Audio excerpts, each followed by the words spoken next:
सफेद रेतों और खूबसूरत कोरल आइलैंड्स का देश मालदीव्स 3 नवंबर 1988 को मीठी नींद में सो रहा था। तभी अचानक बंदूकों और गोलियों की आवाज से मालदीव्स की राजधानी माले सिटी की गलियां सिहर उठी। सड़कों पर अचानक से बंदूक लिए हुए लोग माले की गलियों में घूमने लगते हैं। लूटपाट और चीख की आवाजों से मालदीव्स की राजधानी हिल उठती है। किसी को समझ नहीं आता कि कहां से ये हाईटेक वेपन्स लिए हुए लोग अचानक से मालदीव्स पर कब्जा करने आ गए हैं। दरअसल बड़ी संख्या में कुछ मिलिटेंट्स हाईटेक वेपन्स लेकर शहर में खून खराबा करने उतर पड़े थे।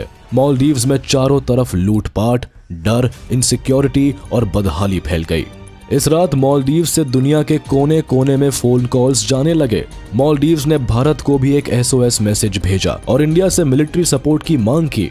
ये मैसेज भारत के विदेश मंत्रालय के जॉइंट सेक्रेटरी कुलदीप सहदेव के पास आया था, जिनसे मालदीव्स में रातों रात हुए कू अटेम्प्ट को रोकने के लिए आर्म्ड फोर्सेस की मदद मांगी गई थी। मैसेज मिलते ही प्राइम मिनिस्टर राजीव गांधी के आदेश पर पड़ोसी देश की रक्षा के लिए भारत ने एक ऐसे मिशन को अंजाम दिया जिसकी तारीफ दुनिया भर में हुई।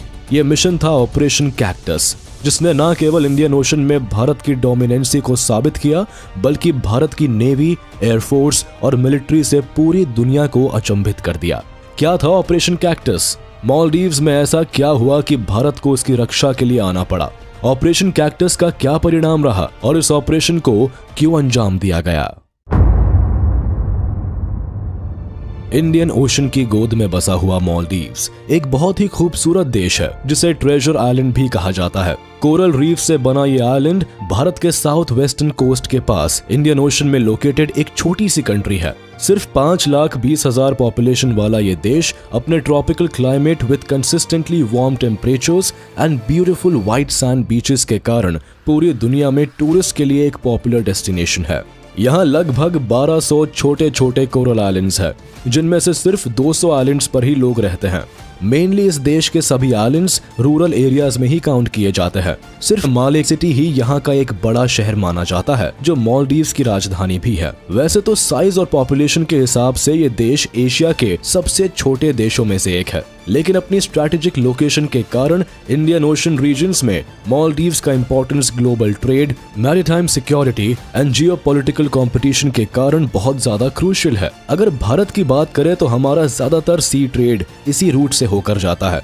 इसके अलावा जिस तरह से चाइना का इन्फ्लुएंस इंडियन ओशन में बढ़ता जा रहा है, उसे काउंटर करने के लिए मालदीव्स भारत के लिए काफी इंपॉर्टेंट हो जाता है। मालदीव्स का इतिहास काफी पुराना है। ऐसा माना जाता है कि मालदीव्स में लोगों ने 5th सेंचुरी BC से ही रहना शुरू कर दिया था और यहाँ मेनली भारत और श्रीलंका के लोगों ने आकर पहली बस्ती बसाई थी। रिलीजन की बात करें तो यहाँ मेनली बुद्धिज्म प्रैक्टिस किया जाता था। बाद में जब इस्लाम का राइज हुआ और दुनिया में इस्लाम का इन्फ्लुएंस बढ़ने लगा, तब लगभग 1153 CE में यहाँ अरब्स का रूल आ गया, जिसके बाद यहाँ मुस्लिम जनसंख्या बढ़ने लगी। हालांकि इसके बाद यहाँ कई रियासतें आई, लेकिन इस्लाम ही यहाँ का डोमिनेंट रिलीजन रह गया। 16th सेंचुरी में जब यूरोपियन ट्रेडर्स एशियन कंट्रीज में कॉलोनाइजेशन शुरू कर रहे थे, तब यहाँ पोर्चुगीज, डचेस और फ्रेंच लोगों ने अपने सेटलमेंट बनाए। हालांकि 19th सेंचुरी आते आते ये देश भी ब्रिटिश रूल के अंदर आ गया।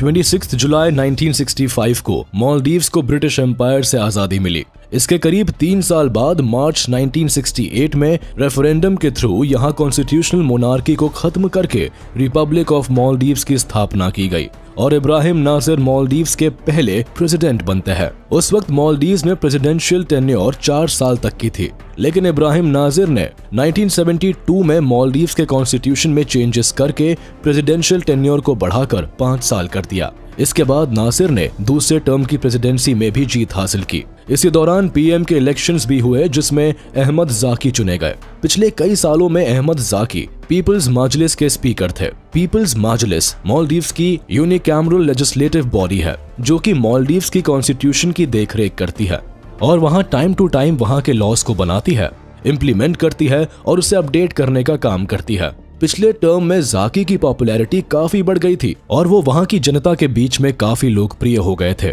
इनकी बढ़ती पॉपुलैरिटी नासिर को डराने लगी। उन्हें अपनी प्रेसिडेंसी पर खतरा महसूस होने लगा। इसके बाद मार्च 1975 में ही नासिर के कहने पर एक ब्लडलेस कू में जाकी को गिरफ्तार कर लिया गया और उन्हें मालदीव्स के किसी खाली अटोल में एग्जाइल दे दिया गया। इस दौरान मालदीव्स की इकोनॉमिक कंडीशन भी काफी खराब होती जा रही थी। फिर 1976 में जब श्रीलंका के मार्केट्स में मालदीव्स की ड्राइड फिश एक्सपोर्ट का बिजनेस कोलैप्स हो गया, तब वहां की सिचुएशन और बदतर हो गई।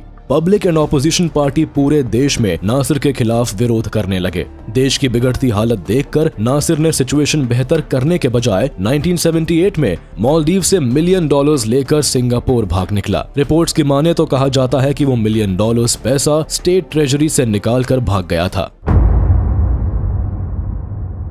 जिसके बाद 1978 में यहाँ इलेक्शंस हुए और मौमून अब्दुल गयूम मालदीव्स के नए प्रेसिडेंट बनते हैं। यहाँ मजे की बात यह है कि इस इलेक्शन में गयूम इकलौते प्रेसिडेंशियल कैंडिडेट रहे, तो जाहिर सी बात है कि इनको हराने वाला कोई कैंडिडेट था ही नहीं। मालदीव्स के प्रेसिडेंट बनते ही गयूम ने देश की आर्थिक स्थिति सुधारने की कोशिशें शुरू कर दी। इसी साल इन्होंने मालदीव्स को इंटरनेशनल मॉनेटरी फंड और वर्ल्ड बैंक से जोड़ा, देश में टूरिज्म को बढ़ावा दिया। आज मालदीव्स टूरिस्ट के बीच में इतना पॉपुलर है, इसकी नींव गयूम ने ही रखी थी। इनके कोशिशों से मालदीव्स में हालात बदलने लगे थे, फिर भी कुछ लोगों को गयूम की प्रेसिडेंसी खलने लगी थी। इसी वक्त 1980 में नासिर और उसके सपोर्टर्स ने मिलकर गयूम गवर्नमेंट के खिलाफ कू किया, जो कि फेल साबित हुआ। इसके बाद फिर से 1983 में यह अटेम्प्ट दोबारा किया गया, लेकिन इस बार भी गयूम की सरकार बच गई। गयूम की बढ़ती पॉपुलैरिटी उनके ओपोनेंट्स को खलती जा रही थी। 2 बार जब वो कू करने में फेल हो गए, तब उन्होंने फाइनली 5 साल बाद 1988 में तीसरी बार काफी बड़े लेवल पर कू करने की कोशिश की, जिसमें उन्हें फुल सक्सेस मिलने ही वाली थी। लेकिन तभी इंडियन आर्मी ने यहाँ आकर पूरा पासा ही पलट दिया। ये कहानी है 3 नवंबर 1988 की। उस दिन मालदीव्स के प्रेसिडेंट मौमून अब्दुल गयूम भारत के लिए एक सरकारी दौरे पर निकलने वाले थे और उनकी सेफ जर्नी के लिए इंडियन प्लेन पहले ही भारत से रवाना हो चुका था। अभी ये प्लेन आधे रास्ते में ही था कि राष्ट्रपति गयूम को भारत दौरा रद्द करना पड़ा। दरअसल प्रधानमंत्री राजीव गांधी को इलेक्शन के चलते दिल्ली से बाहर जाना था, इसीलिए प्रधानमंत्री राजीव गांधी और प्रेसिडेंट गयूम ने बातचीत करके इस दौरे को टाल दिया। दौरे के टलने का दुख प्रेसिडेंट अब्दुल गयूम को था, लेकिन वो नहीं जानते थे कि मालदीव्स में कई और भी थे जो 3 नवंबर को प्रेसिडेंट को मालदीव्स की धरती से दूर देखना चाहते थे, और इस दौरे के रद्द होने से उनके प्लान पर पानी फिर सकता था। ये लोग मालदीव्स के रिच बिजनेसमैन अब्दुल्ला लुतूफी और People's Liberation Organisation of Tamil Eelam group के मिलिटेंट थे, जो राष्ट्रपति की गैर मौजूदगी में मालदीव्स में तख्ता पलट की सारी तैयारियां कर चुके थे। इनका मकसद सरकार के खिलाफ बगावत करके मालदीव की सत्ता पर कब्जा करने का था। इस साजिश को अंजाम देने के लिए अब्दुल्ला लुतूफी की लीडरशिप में मिलिटेंट्स के समूह पहले ही मालदीव्स की टेरिटरी में घुस चुके थे। ये सभी मिलिटेंट टूरिस्ट के भेष में स्पीड बोट के जरिए माले पहुंचे थे और मालदीव्स की सरकार को गिराने के लिए तैयार थे। रात के अंधेरे में सभी मिलिटेंट माले में घुस आए। इन्हें लग रहा था कि प्रेसिडेंट गयूम अब तक भारत पहुंच गए होंगे, लेकिन दूसरी तरफ प्रेसिडेंट गयूम अपने प्रेसिडेंशियल हाउस में ही मौजूद थे। ऐसे में मिलिटेंट्स के पास राष्ट्रपति की मौजूदगी में तख्ता पलट करने का कोई प्लान नहीं था, लेकिन पीछे हटने के लिए अब बहुत देर हो चुकी थी। इसीलिए प्लॉटे के आतंकवादी और अब्दुल्ला लुतूफी इस कू को जारी रखते हुए आगे बढ़ते हैं। वह माले में जगह जगह फैलकर एक कोऑर्डिनेटेड अटैक को अंजाम देते हैं और धीरे धीरे माले की सभी गवर्नमेंट बिल्डिंग्स को निशाना बनाकर उन्हें कंट्रोल में लेना शुरू कर देते हैं। Government buildings, ports, airports, television towers और रेडियो स्टेशन को सबसे पहले कैप्चर किया जाता है। माले शहर में रह रहे लोगों की रातों की नींद तब उड़ जाती है जब उन्हें घर के बाहर चारों ओर से गोलियों की आवाज सुनाई पड़ती है। माले की सड़कों पर हाईटेक वेपन्स लिए ये टेररिस्ट खुलेआम घूमने लगते हैं। घरों में बंद लोगों में डर का माहौल फैल जाता है। इतने में ये खूंखार मिलिटेंट मालदीव्स के प्रेसिडेंशियल पैलेस की तरफ अपने कदम बढ़ा देते हैं, जहां प्रेसिडेंट गयूम अपने परिवार के साथ मौजूद थे। इनके निशाने पर राष्ट्रपति गयूम होते हैं, जिनकी जान खतरे में होती है। उन तक भी ये बात पहुंच चुकी थी कि उनके खिलाफ कू की एक बड़ी साजिश को अंजाम दिया गया है। जब लग ही रहा होता है कि बात हाथ से निकल चुकी है, तभी मालदीवियन नेशनल सिक्योरिटी के एडवाइजर हरकत में आते हैं और वह प्रेसिडेंट गयूम और उनके परिवार को सही सलामत मालदीव्स के डिफेंस मिनिस्टर के घर पहुंचा देते हैं, जहां से उन्हें एक सुरक्षित घर में पहुंचा दिया जाता है। इसी दौरान आतंकी प्रेसिडेंशियल पैलेस को सीज कर लेते हैं, साथ ही मालदीव्स के एजुकेशन मिनिस्टर को बंदी बना लेते हैं। अब्दुल्ला लुतूफी का मालदीव्स की सत्ता को पाने का सपना अपनी मंजिल के काफी करीब पहुंच जाता है। हालात जब काबू से बाहर निकल जाते हैं तो राष्ट्रपति के ऑर्डर्स पर मालदीव्स के फॉरेन सेक्रेटरी इब्राहिम जाकी कई देशों से मदद की गुहार लगाते हैं। Britain, USA, Pakistan, Sri Lanka, Singapore और इंडिया वो देश होते हैं जिन्हें मुश्किल की घड़ी में मालदीव्स प्रेसिडेंट सबसे पहले याद करते हैं। लेकिन श्रीलंका और पाकिस्तान अपनी मिलिट्री इनकेपेबिलिटी को जाहिर करते हुए मदद करने से इनकार कर देते हैं। ऐसा ही जवाब मालदीव्स को सिंगापुर से भी सुनने को मिलता है। अगला फोन मालदीव्स से यूएस और यूके को जाता है, लेकिन यूएसए कहता है कि उसका सबसे closest military base Diego Garcia है, जो मालदीव से 1000 किलोमीटर की दूरी पर है। ऐसे में यूएस फोर्स से मदद आने में 2 से 3 दिन का समय लग सकता है। वही ब्रिटेन मालदीव्स को भारत से मदद मांगने की सलाह देता है, क्योंकि सबसे जल्दी मदद उन्हें भारत से ही मिल सकती थी। इधर मालदीव्स मदद के लिए जब भारत का दरवाजा खटखटाता है तो तुरंत ही जवाब हाँ में आता है। प्रधानमंत्री राजीव गांधी मालदीव्स को हर तरह से सहायता देने के लिए तैयार हो जाते हैं। मालदीव्स को जल्द से जल्द मदद पहुंचाने के लिए प्रधानमंत्री राजीव गांधी दिल्ली में इमरजेंसी मीटिंग बुलाते हैं और इस मीटिंग में आर्मी चीफ, रॉ चीफ और सभी इंपॉर्टेंट ऑफिसर्स को बुलाया जाता है। जल्द से जल्द एक्शन लेना समय की मांग थी, इसीलिए प्रधानमंत्री राजीव गांधी एनएसजी भेजने को कहते हैं। लेकिन तभी vice chief of air staff air marshal Suri ने सलाह दी कि इस ऑपरेशन में एयर फोर्स की भी जरूरत होगी, जिसके बाद इंडियन आर्मी चीफ ने प्रधानमंत्री को यकीन दिलाया कि ऑपरेशन के लिए पैराशूट ब्रिगेड सही रहेगी। ये पहली बार था कि फॉरेन लैंड में एक बड़ा मिशन इंडियन आर्मी को सौंपा गया था। मुश्किल के समय में मालदीव ने भारत को याद किया था, इसीलिए Indian army and air force ने दुश्मन के होश ठिकाने लगाने के लिए अपनी तैयारी शुरू कर दी थी। अपने ऑपरेशन को सफल बनाने के लिए इंडियन आर्मी के पास मालदीव्स की ज्योग्राफिकल और स्ट्रैटेजिक लोकेशन की ना तो पूरी जानकारी थी और ना ही सही मैप था। लेकिन इस काम में उनकी सहायता उस समय के मालदीव्स एम्बेसडर AK बनर्जी ने की, जो तब तो भारत में ही मौजूद थे। ऑपरेशन की शुरुआती डेवलपमेंट में AK बनर्जी से इंडियन आर्मी को बहुत मदद मिली, लेकिन बड़ी समस्या ये थी कि भारत के पास मालदीव्स का मैप नहीं था। इसीलिए इंफॉर्मेशन जुटाने के लिए कॉफी टेबल बुक और टूरिस्ट मैप का सहारा लिया गया। आर्मी का पहला प्लान ये था कि पैरा ट्रूपर्स प्लेन से पैरा ड्रॉपिंग करेंगे, लेकिन इस प्लान के एग्जीक्यूशन में सबसे बड़ी समस्या ये थी कि मालदीव्स में छोटे छोटे आइलैंड्स थे। ऐसे में संभावना हो सकती थी कि हवा सोल्जर्स को दूसरे आइलैंड्स पर भी ले जा सकती थी, इसलिए तय हुआ कि पैरा ट्रूपर्स प्लेन से ही लैंड करेंगे। इसके अलावा दूसरी समस्या ये थी कि मालदीव्स का माले एयरपोर्ट पूरी तरह मिलिटेंट्स के कब्जे में था। वहाँ इंडियन सोल्जर्स का लैंड करना खतरे से खाली नहीं था, इसीलिए मालदीव्स पहुंचने का अब एक ही रास्ता था, हुलहुले आइलैंड। हुलहुले आइलैंड मालदीव्स के राजधानी माले के करीब वाला आइलैंड था और तय किया गया कि इस आइलैंड के रास्ते ही भारत माले शहर में एंटर करेगा। सारी स्थिति को परखते हुए बहुत कम समय में भारत ने अपनी स्ट्रैटेजी को बनाया। पैरा ट्रूपर्स को तैयार किया गया और इसी के साथ ऑपरेशन कैक्टस आधिकारिक तौर पर शुरू हो चुका था।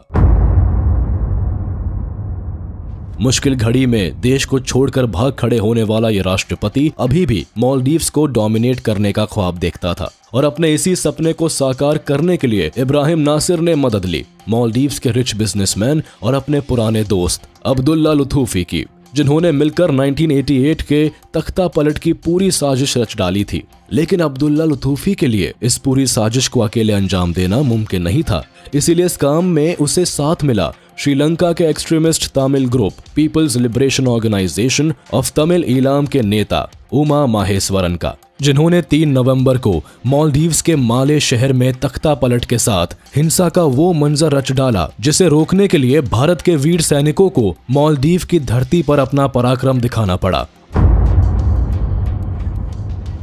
3 नवंबर 1988 की रात को ही इंडियन एयरफोर्स के इल्यूशन सेकंड 76 एयरक्राफ्ट ने ब्रिगेडियर फारूक बुलसारा के नेतृत्व में 6th battalion of the parachute regiment और 17th पैराशूट फील्ड रेजिमेंट के साथ आगरा एयरफोर्स स्टेशन से उड़ान भरी और इस विमान ने नॉन स्टॉप उड़ते हुए 2000 किलोमीटर की यात्रा तय की। मालदीव्स को भारत से जो मदद की आस थी वह कुछ ही घंटे में उनके पास पहुंचने वाली थी, लेकिन इधर मालदीव में हर गुजरते पल के साथ स्थिति बद से बदतर होती जा रही थी। अभी इंडियन प्लेन आधे ही रास्ते पहुंचा था कि यह संभावना भी जताई जा रही थी कि और भी ज्यादा विद्रोही माले आइलैंड पर पहुंच सकते हैं। हालांकि भारत ने ऑपरेशन कैक्टस की जानकारी अभी गोपनीय रखी थी और इंटरनेशनल कम्युनिटी को अभी नहीं पता था कि भारत मालदीव्स की मदद के लिए आगे आया है। लेकिन यह जानकारी भी तब सामने आ गई जब British Airways flight second 76 aircraft के करीब से गुजरी। इसके कुछ मिनटों बाद ही बीबीसी के जरिए दुनिया जान गई कि भारत मालदीव्स की मदद के लिए निकल पड़ा है। इधर माले में मिलिटेंट्स ने लूट मार शुरू कर दी थी। उनके निशाने पर सबसे पहले बैंक्स थे, जिन्हें लूटने के बाद उन्होंने प्रॉपर्टीज को नुकसान पहुंचाना शुरू कर दिया था। लोग बुरी तरह डरे हुए थे और शहर में वायलेंस तेजी से बढ़ रहा था। लेकिन कुछ घंटे के अंदर ही इंडियन आर्मी मदद के लिए मालदीव्स की धरती पर पहुंच चुकी थी। अब प्लानिंग के मुताबिक इंडियन एयरक्राफ्ट ने हुलहुले आइलैंड पर लैंडिंग की। उनका अंदाजा सही था कि प्लॉटे मिलिटेंट हुलहुले आइलैंड पर मौजूद नहीं थे।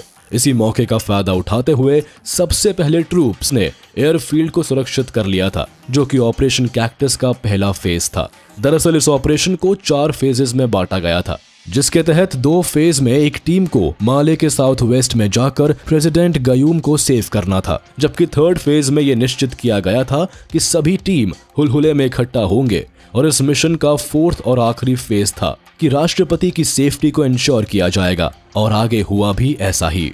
एयरपोर्ट को सुरक्षित करने के बाद ही दूसरी टीम को जिम्मेदारी दी गई कि वह माले को मिलिटेंट से आजाद करे और सबसे पहले प्रेसिडेंट गयूम की सुरक्षा सुनिश्चित करे। फिर दूसरी इंडियन पैराट्रूपर्स की टीम बोट से पहले माले पहुंची और वहां टीम को फिर 2 हिस्सों में डिवाइड किया गया। एक टीम प्रेसिडेंट की तलाश में निकल गई और दूसरी टीम को मिलिटेंट की तलाश में भेजा गया। माले में घुसते ही इंडियन सोल्जर्स जगह की तलाशी लेते हुए आगे बढ़े। कुछ जगहों पर पैराट्रूपर्स का सामना मिलिटेंट से हुआ और दोनों ही पक्षों में लड़ाई भी हुई, लेकिन इसमें जीत इंडियन पैराट्रूपर्स की हुई, जो माले के इलाकों को सिक्योर करते आगे बढ़े। लेकिन सबसे बड़ी चुनौती प्रेसिडेंट गयूम को सेव करने की थी और इस काम के लिए भेजी गई टीम को जल्द ही कामयाबी हाथ लगी, जो पहले डिफेंस मिनिस्टर के घर पहुंचे और वहां से वह रात के 2 बजे उस सेफ हाउस में भी पहुंच गए जहां प्रेसिडेंट गयूम को छिपाया हुआ था।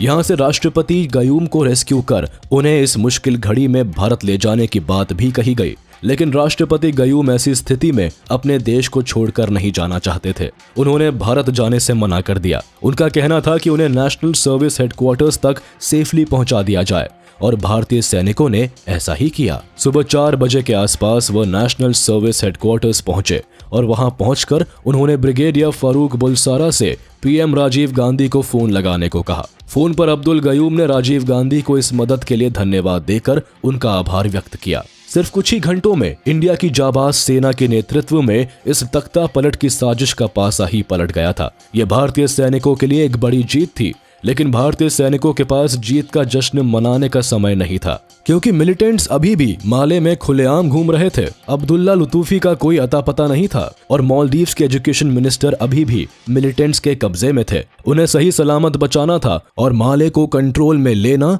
इंडियन मिलिट्री के लिए अहम गोल था। माले में इंडियन फोर्सेस जिस तेजी से अपनी पकड़ मजबूत कर रही थी, उतनी ही तेजी से इंडियन ट्रूप्स की प्रेजेंस की खबर मिलिटेंट्स को भी लग गई थी। दोनों पक्षों में जबरदस्त लड़ाई शुरू हो गई। इसी बीच इंडियन फोर्सेस मिलिटेंट पर भारी पड़ने लगे। तब कई मिलिटेंट मौके से भागकर अपनी जान बचाने की कोशिश करने लगे। इनमें से कुछ मिलिटेंट्स को तो इंडियन फोर्सेस ने मौके पर ही बंदी बना लिया और उन्हें मालदीव सिक्योरिटी फोर्सेस को सौंप दिया। लेकिन माले में कई मिलिटेंट्स अभी भी मौजूद थे, जिन्हें तख्ता पलट की अपनी हर साजिश नाकामयाब होती दिख रही थी। इसलिए इंडियन फोर्सेस से बचने का उनके पास एक ही उपाय था कि वह चोरी छिपे आइलैंड से बाहर निकल जाए, और आगे इन मिलिटेंट्स ने ऐसा ही किया।